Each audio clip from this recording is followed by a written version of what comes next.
अगले 48 घंटे में बहुत बड़ा हमला हो सकता है और इसका अंदाजा व्लादिमीर जेलेंस्की को भी हो चुका है।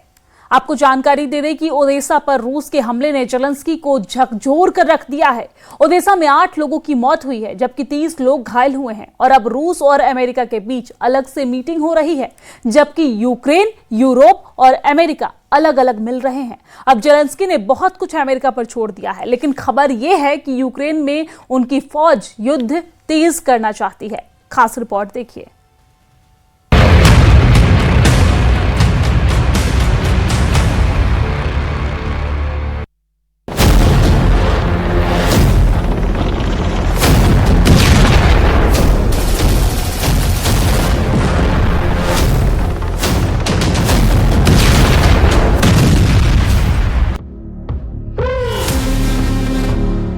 युद्ध खत्म नहीं हो रहा, इसकी गारंटी रूस भी दे रहा है, यूक्रेन भी दे रहा है और इस आग में पेट्रोल डालने का काम कर रहा है यूरोप।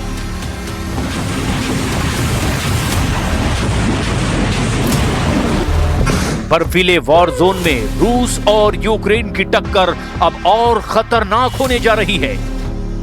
युद्ध विराम की तमाम कोशिशें फेल हो जाएंगी।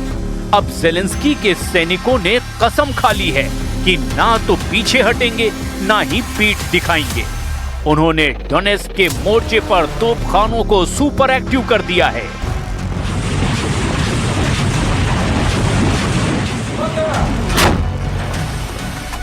ऐसे में जेलेंस्की के सामने युद्ध विराम वाला विकल्प उल्टा पड़ता नजर आ रहा है।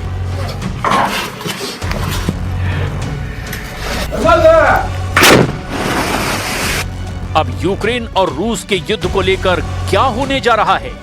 यूक्रेन, अमेरिका और रूस के कैंप की डिमांड आखिर क्या हो रही है, ये जरा गौर से समझिए।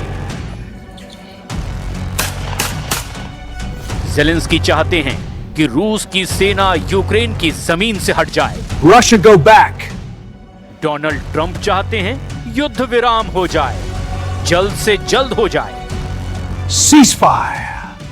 जबकि पुतिन का पूरा जोर डॉनबास पर पूरी तरह से कब्जा करने पर है। We want Donbass. Donbas Putin की सबसे बड़ी डिमांड है। लुहांस्क और डोनेट्स्क को मिलाकर के यूक्रेन की 20% इलाके पर रूस का अभी कब्जा है। दिसंबर के महीने में ही पुतिन ने कई शिकार कर डाले हैं। जापोरिजिया से लेकर ओडेसा और खार्किव से लेकर खेरसॉन, हर जगह पुतिन की फौज हमले कर रही है। अमेरिकी इंटेलिजेंस की रिपोर्ट है कि पुतिन ने पूरे यूक्रेन पर कब्जे का अपना इरादा नहीं छोड़ा है और वो यूरोप के उन हिस्सों पर भी आंखें गड़ाए हुए हैं जो सोवियत संघ का हिस्सा थे। यूक्रेन के बाद पोलैंड के साथ रोमानिया, इसके अलावा एस्टोनिया और डेनमार्क, इन देशों पर पुतिन का ड्रोन वाला खतरा मंडरा रहा है।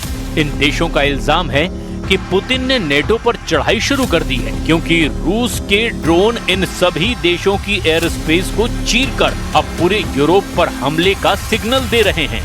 इन देशों को मिली वार्निंग के बाद पुतिन ने पश्चिमी यूक्रेन पर हमले अब और ज्यादा तेज कर दिए हैं। चाहे ओडेसा हो या लवीव हो, पुतिन हर उस जगह अटैक कर रहे हैं जहां से रूस के मोर्चों पर हमले हो रहे हैं।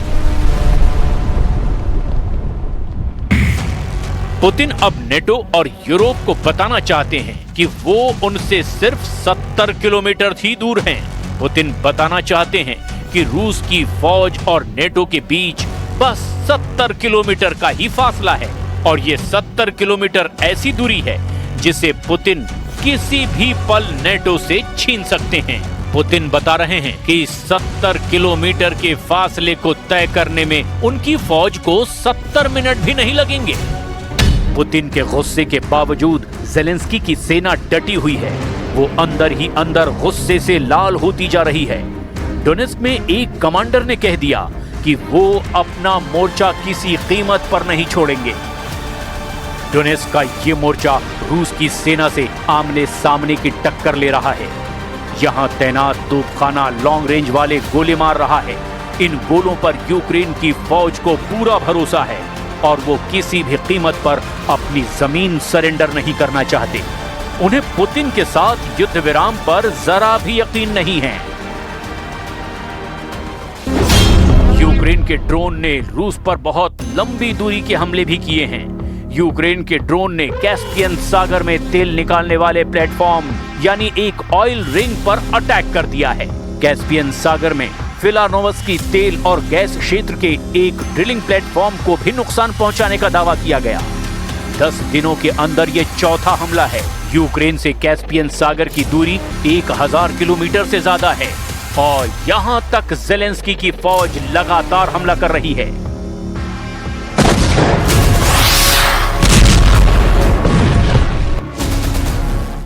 डोनेस्क फ्रंट के पास कैसे रूस के सैनिकों पर हमला किया गया, इसका वीडियो यूक्रेन की ड्रोन फोर्स ने जारी किया है। लिमांस की तरफ से रूस और यूक्रेन के बीच भयानक युद्ध चल रहा है और दोनों फौज ड्रोन से एक दूसरे के सैनिकों की जान ले रहे हैं। ये बहुत ही डराने वाला वीडियो है क्योंकि ये रशियन सैनिक मंडराती हुई मौत से बचने की नाकाम कोशिश कर रहे हैं। पेड़ की आड़ भी इनको ड्रोन से नहीं बचा पा रही। वो रशियन फौजियों को देखते हैं और उन पर टूट पड़ते हैं। ऐसे ही हमलों ने ज़ेलेंस्की को फाइट बैक करने वाली हिम्मत दे दी है। ये वीडियो देखने के बाद ज़ेलेंस्की पहुंचे कुपियांस्क के बैटल फ्रंट पर और बता दिया कि अब रूस को मुंहतोड़ जवाब देने का वक्त आ गया है। Вітав хлопців, дякую кожному підрозділу, всім, хто б'ється тут, всім, хто знищує окупанта. Сьогодні надзвичайно важливо досягати результатів на фронті, щоб Україна могла досягати результатів в дипломатії. पूर्वी यूक्रेन में कुपियांस्क वो शहर है जिसके एक बड़े हिस्से पर ज़ेलेंस्की ने फिर से कब्जे का दावा किया है, जहां ज़ेलेंस्की उन सैनिकों से मिले जो रूस के खिलाफ बहुत ही खूनी लड़ाई लड़ रहे हैं। इन फौजियों से मिलकर ज़ेलेंस्की के 3 मकसद हैं। ज़ेलेंस्की ने कुपियांस्क में सेल्फी लेकर बता दिया कि उनका पहला मकसद अपनी सेना का हौसला बढ़ाना है जो लगातार हार का सामना कर रही है। दूसरा मकसद इस मोर्चे पर रूस की सेना को धूल चटाना है, उसे बड़ी टक्कर देना मकसद है। और तीसरा मकसद ट्रंप को दिखाना कि वो बिना अमेरिकी मदद के भी अपनी जमीन रूस से बचा सकते हैं। पुतिन के टारगेट पर यूक्रेन के 2 बहुत ही खास शहर, एक है पोक्रोवस्क और दूसरा है कुपियांस्क। पोक्रोवस्क और कुपियांस्क दोनों शहरों पर कब्जे को लेकर यूक्रेन और रूस दोनों देशों के अपने अपने दावे हैं। ऐसे में सवाल है, क्या वाकई पुतिन का दोनों शहरों पर कब्जा हो गया है? क्या वाकई ज़ेलेंस्की दोनों शहरों में मजबूती से लड़ रहे हैं? ज़ेलेंस्की बनाम पुतिन के युद्ध का फोकस इस वक्त यूक्रेन के इन 2 शहरों पर कंट्रोल करना है। Сегодня тоже не нравится. Они начали мешать и действующей администрации Соединенных Штатов и президенту Трампу достичь мира с помощью переговоров.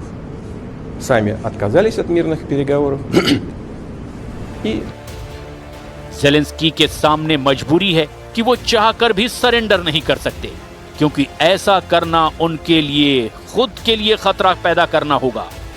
मोर्चों पर चल रही लड़ाई बता रही है कि यूक्रेन की सेना सरेंडर करने के मूड में नहीं है और यही यूक्रेन की जनता भी चाहती है। ऐसा कुछ पोल रिजल्ट भी दावा कर रहे हैं। यूक्रेन में किए गए एक पोल में 75% लोगों ने कहा कि डॉनबास रूस को नहीं देना चाहिए। Q international institute of sociology के इस पोल में ज्यादातर लोगों ने कहा कि सुरक्षा की गारंटी पर ध्यान दिया जाना चाहिए।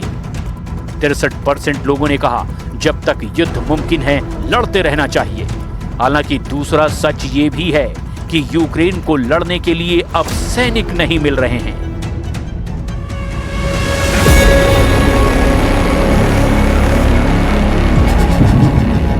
ज़ेलेंस्की का युद्ध बहुत ही मुश्किल दौर से गुजर रहा है, इसमें कोई शक नहीं।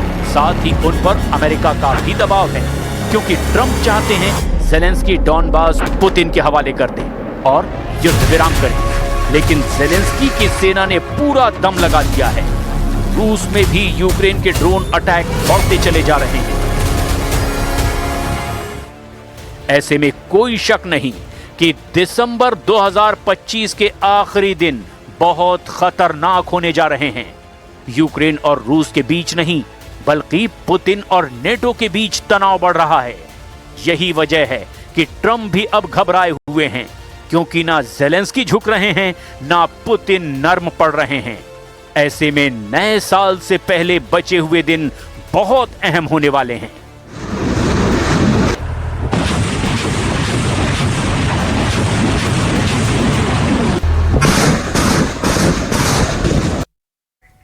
और यहाँ पर वक्त एक बहुत छोटे से ब्रेक का, जल्द लौटते हैं।